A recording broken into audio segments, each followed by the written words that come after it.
स्वयं हवायु आज मैं आपको एक विशेष बात बताने वाला हूँ। Listen to me carefully. आज ये जो हमारे मुस्लिम धर्म का सबसे पवित्र और उर्दू में कहें तो पाक महीना चल रहा है, महीना है रमजान का, और वैसे रखे जाते हैं रोजे यानी कि व्रत। तो मैं पहले तो ये बताऊंगा कि ये रोजा कितनी उम्र से कितनी उम्र तक फर्ज होता है, यानी किस पर कितने बच्चे पर लागू होता है। यानी 10 साल से ऊपर के जितने भी हमारे बच्चे हैं सब पर ये फर्ज बनता है रोजा। अब रोजे का मतलब ये है कि हमें रोजा रखने के बाद किन चीजों का संकल्प लेना है। ये नहीं कि हमने सुबह शहरी खाई और अपने काम में लगे, नहीं। इसी के दरमियान, इसी के बीच में हमें सबसे बड़ा जो काम होता है खुदा की इबादत करना, खुदा की इबादत करना। और ये महीना इतना पवित्र होता है कि एक हमारी धार्मिक पुस्तक होती है कुरान शरीफ, और इसमें इसको इस महीने के अंदर यानी कि इसके अंदर 30 पारे होते हैं जिसको कहते हैं 30 पाठ। और एक रोजे में एक पारे का मतलब जो है इसको उत्पन्न किया गया था, यानी कि इसको रखा गया था, लिखा गया था। और इसमें रोजे के अंदर हमारी और भी चीजें हैं, जैसे कि रोजा, नमाज, जकात, फितरा।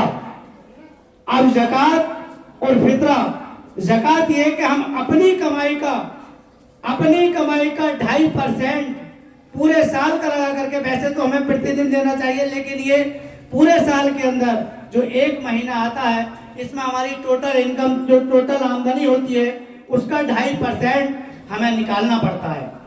अब आता है फितरा। फितरा उन लोगों को दिया जाता है जो गरीब होते हैं, बेसहारा होते हैं, मोहताज होते हैं, जिसका कोई कमाने वाला नहीं होता, और उसी पर हमारा फर्ज बनता है। ऐसा नहीं है कि हमने 10,000 की रकम ली और किसी बिल्डिंग वाले को दे दी कि लीजिए साहब हमने ये निकाल दिया, वो लगेगा नहीं। लगेगा वही जो कि इस लायक नहीं है, कमा नहीं सकता, कमाने वाले नहीं है, तो उसको दिया जाता है। अब मैं बात करता हूं कि रमजान में 3 असरे होते हैं। पहला असरा 1 से लेकर 10 तक का होता है, दूसरा असरा 11 से 20 तक का होता है, और तीसरा असरा 21 से 30 तक का होता है। अब मैं समझता हूं कि दूसरा असरा समाप्त होने वाला है, ज्यादा तो नहीं बता सकता क्योंकि मुझे जानकारी कम है, लेकिन हो सकता है कि सही हो। तो आज मैं समझता हूं कि लगभग 20वां रोजा आपका शायद होगा, और आज दूसरा असरा आपका समाप्त होने वाला है। और तीसरे असरे से एक विशेष नमाज होती है जिसे हम एहतिकाम कहते हैं। उसमें विशेष नमाज के लिए हम एक ऐसा स्थान चिन्हित करते हैं, ऐसा स्थान चुनते हैं जहां पर कोई भी बाहर का आदमी हमें पूजा पाठ करते हुए देख ना ले। जैसे कि मस्जिद है, घर में भी हमारी एक विशेष जगह होती है जिस पर हम 10 दिन तक, जब तक कि ईद का चांद दिखाई न दे तब तक हम विशेष नमाज पढ़ते हैं। अब रोजे के अंदर जब तक हम रोजा रखने के बाद नमाज नहीं पढ़ते तब तक हमारा रोजा हमारे ऊपर फर्ज नहीं होता है।